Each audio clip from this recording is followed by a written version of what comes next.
नमस्कार मंडळी. तर आज आपण कुडाळमधल्या एका अशा गावामध्ये आलेलो आहे, सिंधुदुर्ग जिल्ह्यामध्ये. तर जिथे आपलं साईबाबांचं भारतातलं सगळ्यात पहिलं मंदिर हे इकडे बांधण्यात आलेलं आहे, जे 1922मध्ये सिंधुदुर्ग जिल्ह्यातील कुडाळ गावामध्ये बांधण्यात आलेलं आहे. तर तुम्हाला आपण मंदिर एक्सप्लोर करू.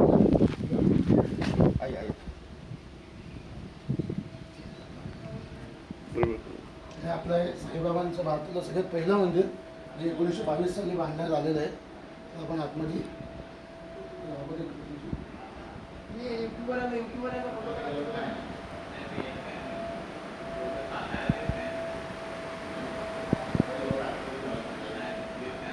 बघू शकतो.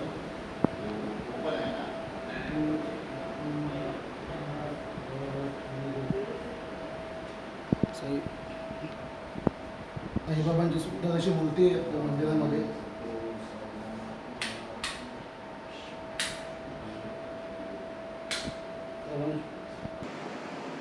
तर आपल्यासोबत काका आहे त्याचे मार्गदर्शक काका, तर आपल्याला त्याच्या थोडीफार मंदिराबद्दल माहिती देतील. आपण आहे आपलं मंदिराचं पहिलं मंदिर आहे, भारतातलं पहिलं मंदिर आहे. म्हणजे 102 वर्ष आता या मंदिराला झाले. दादा महाराज होते. दादा महाराजांनी मंदिर स्थापन केलं. त्यांनी 1 रुपया, बाबांनी त्यांनी 1 रुपया दिला होता. त्या 1 रुपयामध्ये त्यांनी ही मंदिर बांधलं त्यावेळेस. म्हणजे ही जी आतमध्ये मूर्ती आहे ना पहिली, ती गाभाऱ्यामध्ये मूर्ती आहे. ती पहिली मूर्ती आहे. 102 वर्षाच्या मूर्ती आहे. 102 वर्ष जुन्या मूर्ती झालेलं आहे. ती पहिली मूर्ती. आणि दादांना बाबांनी स्वतः 1 रुपयाचं नाणं दिलेलं आहे. ना शिर्डीला बोलवलं, स्वप्न झाले, शिर्डीला गेले दादा महाराज. शिर्डीला त्यांना 1 रुपयाचं नाणं दिलं. तर आपल्या इथे दादा महाराज म्हणून एक व्यक्ती होते, गृहस्थ. त्यांना साईबाबांनी सोमनाथ येऊन दृष्टांत दिला की शिर्डीला बोलवणं त्यांना दिलं, आणि शिर्डीला गेल्यानंतर बाबांनी त्यांना 1 रुपयाचं जे नाणं दिलेलं, त्याच्यापासून त्यांनी एवढं मोठं मंदिर बांधलं आहे. म्हणजे बाहेर आपली थोडीशी माहिती लिहिलेली आहे. मूर्तीमध्ये ही पहिलं मंदिर आहे.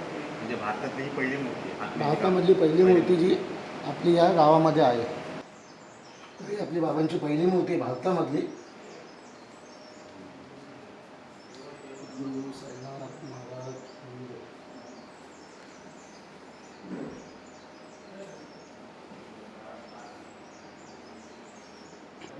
तर आपल्या खाली ज्यांनी मूर्ती स्थापन केली त्याची तारीख इकडे दिलेली आहे, साल आपण बघू शकतो.